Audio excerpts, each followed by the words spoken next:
Povo do Direito do Trabalho. Hoje é terça-feira, dia de Trabalho em Debate, projeto de iniciativa e coordenação dos queridos professores Rodolfo Pamplona e Danilo Gaspar. E hoje eu que tenho a honra e responsabilidade de responder a pergunta, que é sobre um tema que eu adoro.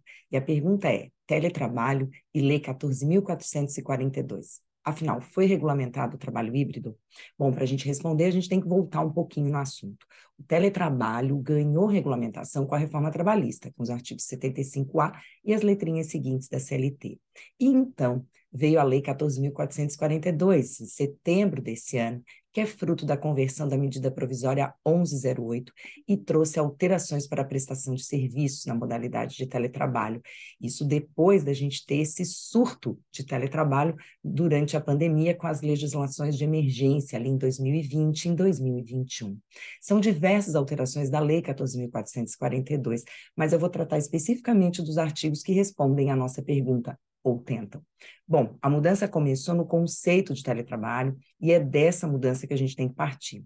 O artigo 75B, quando veio pela primeira vez, introduzido pela Lei 13.467, dizia que o teletrabalho é a prestação de serviços preponderantemente fora das dependências do empregador, com a utilização de tecnologias de informação e de comunicação e que não são trabalho externo. O parágrafo único esclarecia, mesmo que em termos, o que seria essa preponderância, mencionando que não descaracteriza o regime de teletrabalho o comparecimento para atividades específicas que exijam a presença do empregado no estabelecimento. Então, a gente tinha como regra geral o trabalho fora das dependências da empresa, podendo ser realizado, portanto, em qualquer lugar, desde que com essas tecnologias de informação e comunicação, e o comparecimento eventual para atividades específicas, ou seja, atividades que fossem estabelecidas previamente.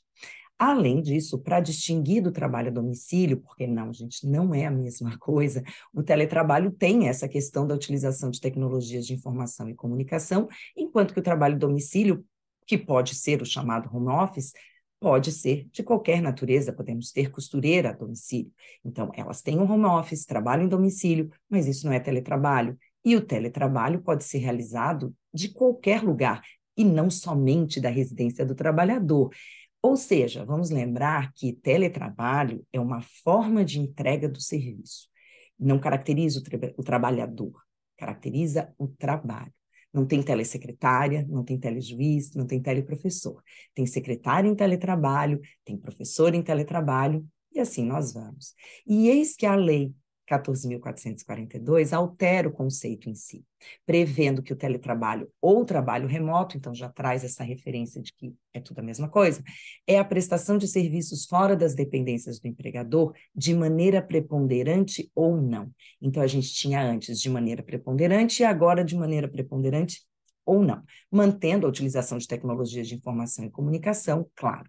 E o que antes tínhamos no parágrafo único, agora no parágrafo primeiro, se diz o seguinte: o comparecimento, ainda que de modo habitual às dependências do empregador para a realização de atividades específicas que exijam a presença do empregado, não descaracteriza o regime de teletrabalho ou trabalho remoto. Então, nós temos aqui duas alterações. Primeiro, a equiparação do teletrabalho a trabalho remoto, embora em muitas situações isso não seja, não represente a realidade. Por exemplo, podemos ter um técnico de manutenção que resolve problemas de maquinário remotamente, e ele vai fazer isso quando ele estiver de plantão, isso não tem nada a ver com teletrabalho, e a retirada da necessidade de preponderância, sem um critério sobre o que seria essa habitualidade na presença física. Isso significa que se pode chamar de teletrabalho, mesmo quem fique mais tempo na empresa do que fora, desde que na empresa ele tenha atividades específicas. E como pode ficar isso? O ideal, gente, é a previsão no contrato de trabalho, embora nós saibamos que esse contrato geralmente é de adesão, mas pelo menos para prever as atividades que têm que ser realizadas presencialmente. E aí o empregado e o empregador podem organizar os dias, as semanas, as horas de trabalho tele e de trabalho presencial. Isso até para evitar que fique algo totalmente aleatório. Em vez de atividades específicas, fiquem dias em tele, dias presenciais, porque afinal a habitualidade no comparecimento não descaracteriza o teletrabalho. E não necessariamente tem que ser dias, isso é coisa nossa também. Pode ser a gente pensa segunda e sexta em tele, terça, quarta e quinta presencial, mas pode ser uma semana telepresencial ou em casa, outra semana presencial, metade do expediente em casa, metade presencial. O que a lei exige, na verdade, é que existam atividades definidas para o trabalho presencial. Pelo menos essa é a minha leitura. A lei se refere à habitualidade, sem descaracterizar o teletrabalho sendo algo que tem que constar do contrato individual do trabalho, isso está previsto no artigo 75C agora, então essa modalidade de teletrabalho ou trabalho remoto tem que constar do contrato individual de trabalho, ou seja, o ideal é já constar em todas as regras, porque isso de serem dias ou de serem atividades é algo que a lei faz a distinção, a habitualidade não exclui, mas você tem que definir quais são as atividades específicas que têm que ser realizadas presencialmente. O que nós não podemos esquecer e que vai fazer muita diferença é a forma de pactuação de pagamento, se é por jornada, tarefa ou produção. Se for por jornada, que é o mais comum para nós, devem ser respeitadas todas as regras de duração de trabalho, o que implica um controle de jornada, seja nos dias presenciais, seja nos dias de teletrabalho, que é uma mudança em relação à Lei 13.467, que previa a inclusão no artigo 62.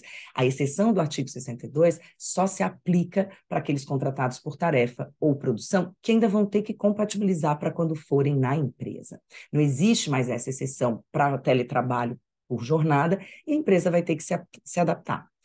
E ainda, mesmo por acordo individual, nós podemos ver, podem ser dispostos os horários e meios de comunicação entre empregado e empregador, como também está previsto na lei, desde que assegurados os repousos legais, ou seja, fica muito claro para a legislação que a jornada será controlada.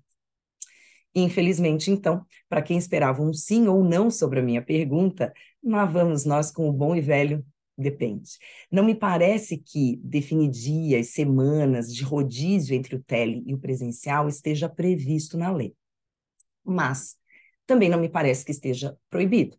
E sendo assim, o acordo coletivo, por exemplo, pode ajudar muito a resolver isso, porque o artigo 611-A da CLT, que trata das hipóteses de prevalência do negociado sobre o legislado, inclui o teletrabalho no inciso 8º. É possível prever as atividades presenciais, a forma de controle de jornada e até um ponto por exceção para os dias, horas de teletrabalho, por exemplo. Ou seja, dá para regular o teletrabalho no modelo ideal para empresas e funções específicas, respeitado uma razoabilidade, que é o que a gente espera. Isso, afinal, é que é adequação setorial negociada. Bom, eu espero ter ajudado a trazer mais dúvidas sobre o assunto.